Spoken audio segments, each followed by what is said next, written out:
আজকে ঘুম থেকে উঠেই প্রথম কাজ ছিল আম্মুকে নিয়ে একটু হসপিটালে যাওয়ার। আম্মুকে কিছু টেস্ট আছে, টেস্ট করাইতে হবে, এরপর ডাক্তার ভিজিট করাইতে হবে। যাই হোক, এরপর আমরা একটা টমটম একটা রিক্সা পেয়ে গেলাম। এই রিক্সা দিয়ে আমরা হসপিটাল পর্যন্ত গেলাম। বাট সুন্দর একটা রিক্সা পাইছি আমরা যদিও। তবে আজকে বাইরে অনেক রোদ ছিল, রোদের অনেক তাপ। বাট নর্মালি রাস্তা ফ্রি ছিল, তেমন একটা জ্যামজট ছিল না। কিন্তু সবচেয়ে মজার বিষয়, এই রিক্সাতে চড়ে খুব ভালো লাগতেছিল। চড়তে চড়তে হসপিটালের সামনে চলেই আসছি। এএমজের হসপিটাল, হোসেন মার্কেট। এই হসপিটালে ডক্টর মাসুদ সিনহা, ওনার কাছে আম্মু সবসময় দেখান। ওনার ডেজিগনেশন হচ্ছে FCP London MBBS heart specialist. যাই হোক, তার জন্য আমরা কিছুক্ষণ ওয়েট করলাম, কজ আমাদের সিরিয়াল ছিল। এরপর আমাদের সিরিয়াল চলে আসলো। আম্মুকে আঙ্কেল একটু দেখলো কী অবস্থা, আম্মুর প্রেশার।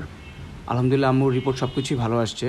আম্মুকে ইকো করাইছি, এরপর ছিল আপনি ইসিজি করাইছি। সব কিছু রিপোর্টই আলহামদুলিল্লাহ ভালো আসছে। সবাই আম্মুর জন্য দোয়া করবেন।